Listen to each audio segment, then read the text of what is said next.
Praise the lord. ఈరోజు దేవుని వాగ్దానము, కుమారుణ్ణి చూచి ఆయన యందు విశ్వాసముంచు ప్రతివాడును నిత్యజీవము పొందుటయే నా తండ్రి చిత్తము. అంత్యదినమున నేను వానిని లేపుదును.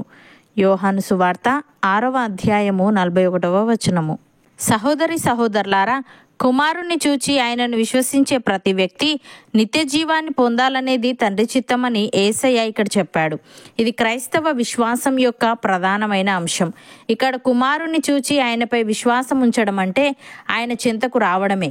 ఆయన చెంతకు రావడం అంటే మన హృదయాలు ఆయనకు దగ్గర కావడం, ఆత్మలో ఆయన వైపుకు తిరగడం. నిత్య జీవం కలగాలంటే ఇదొక్కటే ఏకైక మార్గం. అలా వచ్చిన వారిని ఆయన ఎప్పుడూ త్రోసివేయడు, మరియు అంత్య దినమున ఆయన వారిని లేపును. యేసయ్య ఈ విధంగా అంటున్నాడు, తండ్రి మృతులను ఎలాగు లేపి బ్రతికించునో అలాగే కుమారుడును తనకిష్టము వచ్చిన వారిని బ్రతికించును. తండ్రి ఎవనికిని తీర్పు తీర్చడు గాని తండ్రిని గనపరచునట్లుగా అందరూ కుమారుని గనపరచవలనని తీర్పు తీర్చుటకు సర్వాధికారము కుమారునికి అప్పగించి ఉన్నాడు. కుమారుని గనపరచని వాడు ఆయనను పంపిన తండ్రిని గనపరచడు. నా మాట విని నన్ను పంపిన వాని అందు విశ్వాసముంచువాడు నిత్యజీవము గలవాడు. వాడు తీర్పులోనికి రాక మరణములో నుండి జీవములోనికి దాటి ఉన్నాడని మీతో నిశ్చయముగా చెప్పుచున్నాను అని. ప్రియులారా, ఆయన లోకములో ఉండెను, లోకం ఆయన మూలముగా కలిగెను గాని లోకం ఆయనను తెలుసుకొనలేదు.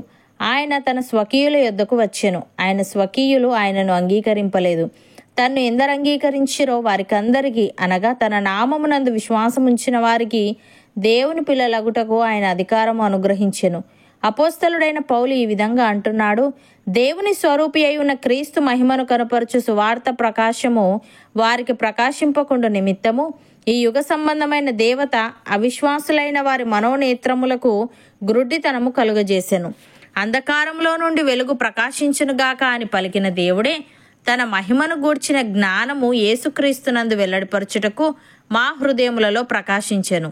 గనుక మేము మమ్మును గూర్చి ప్రకటించుకొనుటలేదు గాని క్రీస్తు యేసును గూర్చి ఆయన ప్రభువనియు మమ్మును గూర్చి యేసు నిమిత్తము మేము మీ పరిచారకులమనియు ప్రకటించుచున్నాము అని.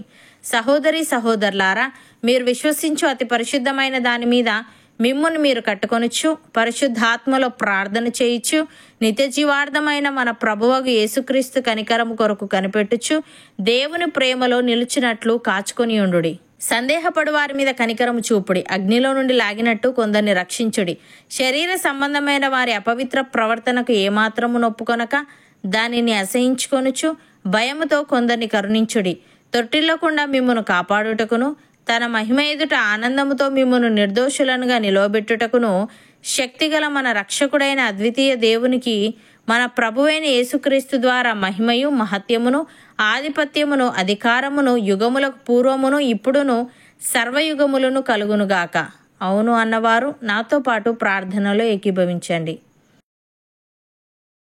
పరిశుద్ధుడా, ప్రేమగల తండ్రి, కుమారుని చూచి ఆయన యందు విశ్వాసముంచు ప్రతివాడను నిత్యజీవము పొందుటయే నీ చిత్తమని అంత్యదినమున వారు లేపబడుదురని నీవు తెలియజేశావు. తని నీకు స్తుతులు.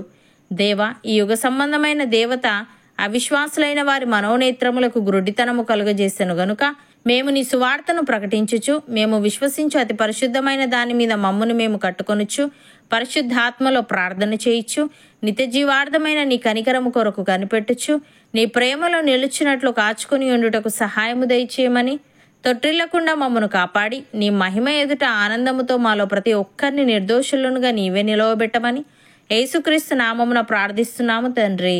ఆమెన్.